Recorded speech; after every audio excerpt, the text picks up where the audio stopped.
Idan ka kalli wannan bidiyo na san kai da kanka ba sai an ce ma ba za ka ce ni ba satan mangoro a gonan wani. Kana kallon bayan Allah nan guda biyu sun saci mangoro akan bishiya sai sha suke yi. Allah cikin ikonsa sai ya turo mai gonan nan. Yana binciken su wane ne ke mishi barna. A nan take ɗaya ya ce wa dayan kame baki maza kai shiru.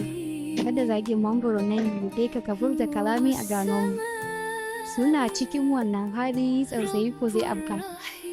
Ku kura ido da kyau ku kalli me zai faru. Karyewa reshensa ta yi.